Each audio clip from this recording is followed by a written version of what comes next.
Hi everyone. So today we will solve LeetCode 1291. It's called Sequential Digits, and this is also today's POTD of LeetCode. So in this question, we need to return a sorted list of all the integers in the range low to high, inclusive, that have sequential digits. And by sequential digits, we mean that each digit is one more than the previous one in the number. For example, suppose we have given this range. Low is 100 and high is 300. So between 100 to 300 inclusive, that means we will also consider the extremes as well. So between these, we need to give a list of all those numbers which have sequential digits. So as you can see, 1, 2, 3 is a sequential number because every digit is one more than the previous digit. Similarly, 2, 3, 4 is also a sequential number because first we have 2, and if we add one more, it's 3 and then 4. So this is also a sequential number and is indeed within this range. So we return 123 and 234 as our result. Similarly, in other example, low is 1000 and high is 13,000. So between these are all the sequential numbers we will be having. So we return this list. And also this list should be sorted as well, as you can see in both the cases. And coming to the constraints, these are our constraints. So the low can be as less as 10 and the high can be as high as 10 to the power 9. So let's see how we are going to solve this. So I have written the test case again.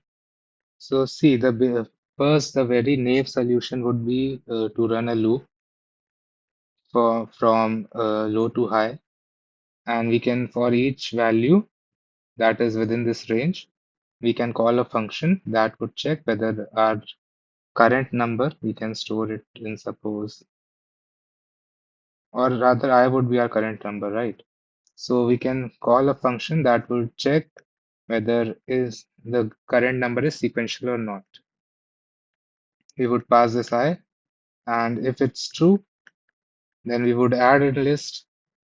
Otherwise, we don't add it in our final list. So this is one way of doing it. But since you saw the constraints, right? The constraints can be as high as 10 to the power 9. So we would be running a loop for 10 to the power 9 times in the worst case, which will result in very high time complexity.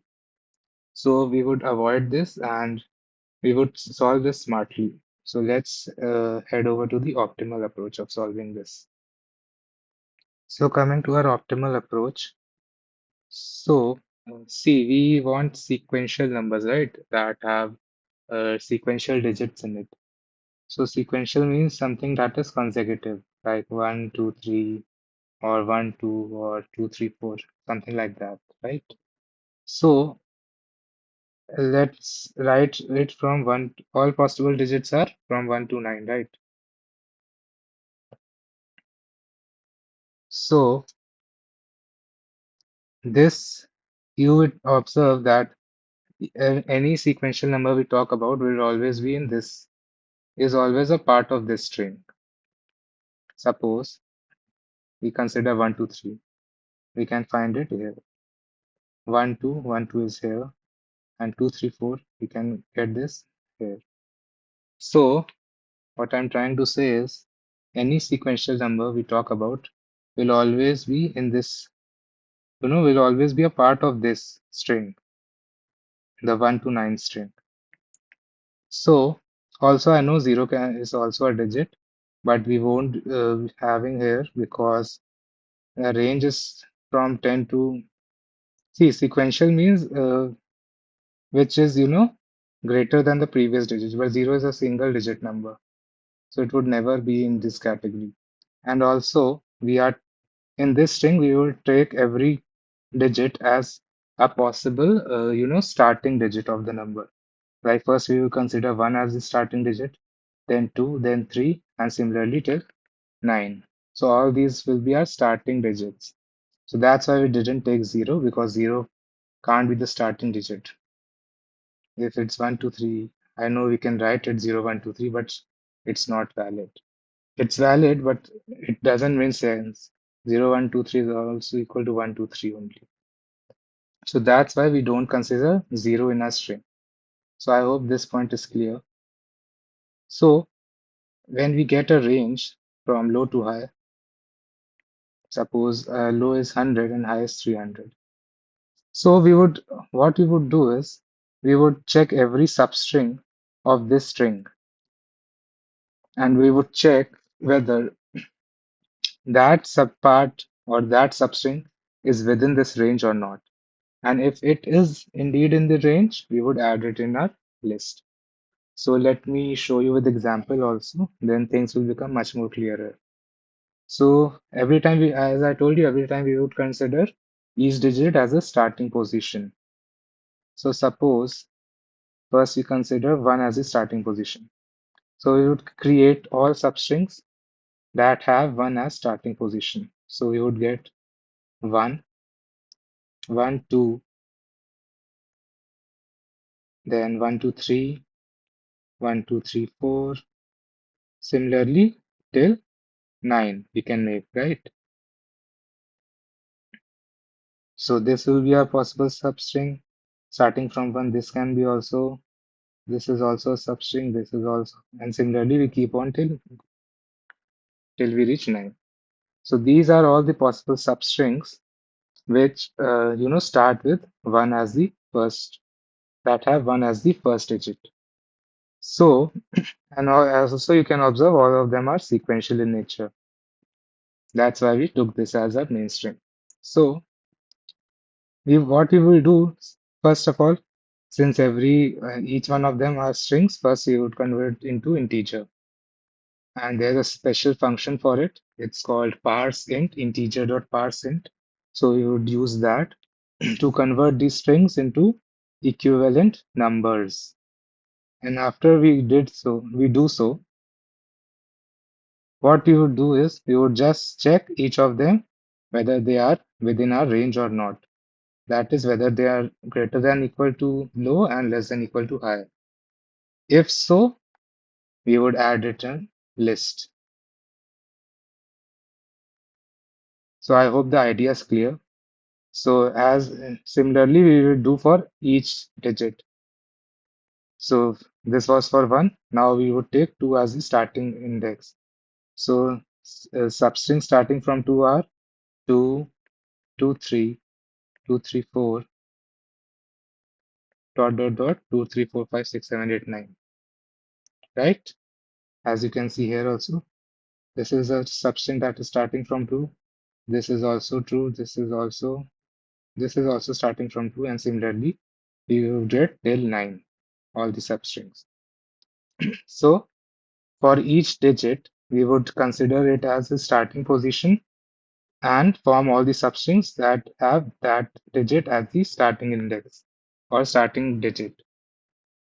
And later we would convert them into equivalent integers, and for all of them, we would check whether they are in this range or not. If they are, we would add it in our list.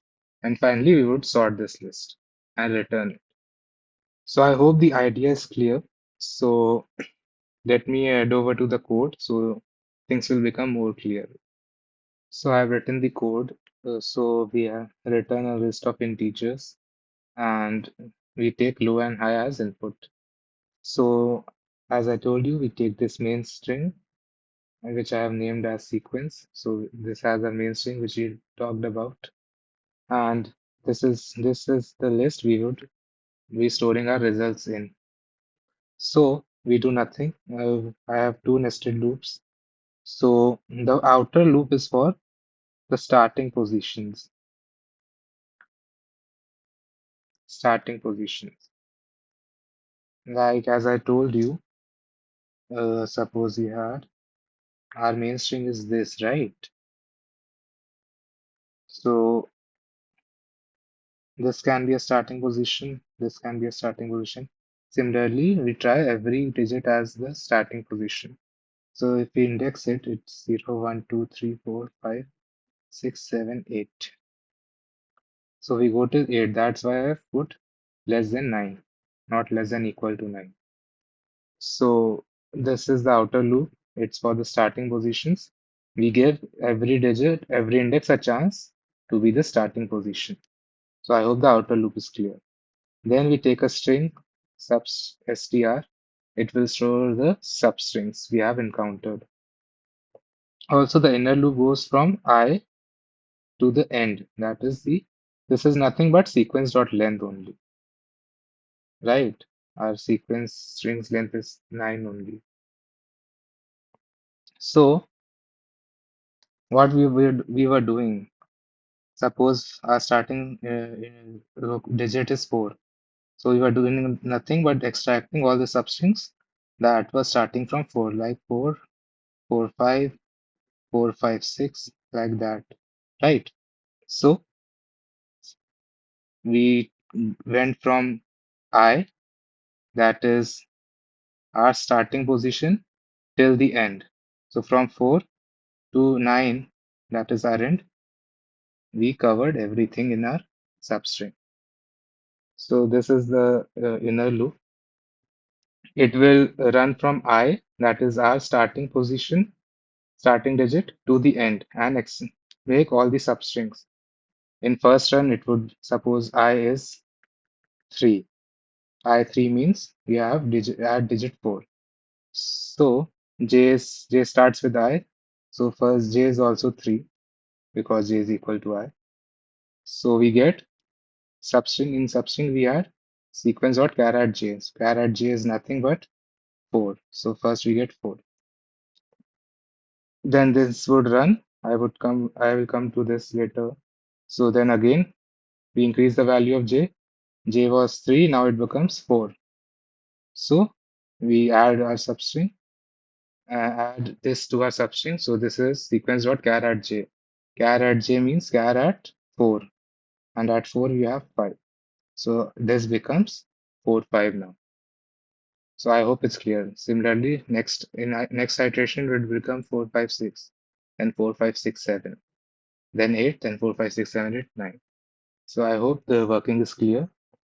So after we form the substrings, as I told you, since these are strings, we first convert them into number using this function. So this integer.parseInt function converts a string into its equivalent number. So we store it in num. And then the thing is simple. We just check whether our num is within this range. If yes, we add it in our list. Similarly, we continue this process and take every digit as the starting position. And finally, we get our list, and just at the end, we sort it. This collections.sort is another thing. It is used to sort an array list. So finally, we return our list at the end. So I hope this question is clear and you got the main idea of it. So coming to the time and space complexity. So since there are two nested loops, and the first loop runs for n times, that is 9 times, and second one runs for n times also in the worst case. Actually, it will run less number of times because we are starting from I every time, not from 0. So technically speaking, it would be less than this, but still we would let's consider it will also run 9 times. So outer loop runs 9 times and inner loop also run for 9 times. So total we have big O of 81. And asymptotically, this is nothing but constant time complexity. And space, we haven't used any extra space apart from the result list we need to return, and which is obvious, we must have that since we want to return a result. So we never consider that in space complexity. So space complexity is also big of 1. So this is our time and space complexity of our solution. It's constant time and constant space. So this is the optimal approach of solving this question. So I hope the idea was clear and hope you like the approach. And drop down your comments and hit the hit the subscribe button, and also if you like the video, please do like it. And yeah, this was it for today's video. I will be making further more videos on these topics. So yeah, keep watching and thank you so much.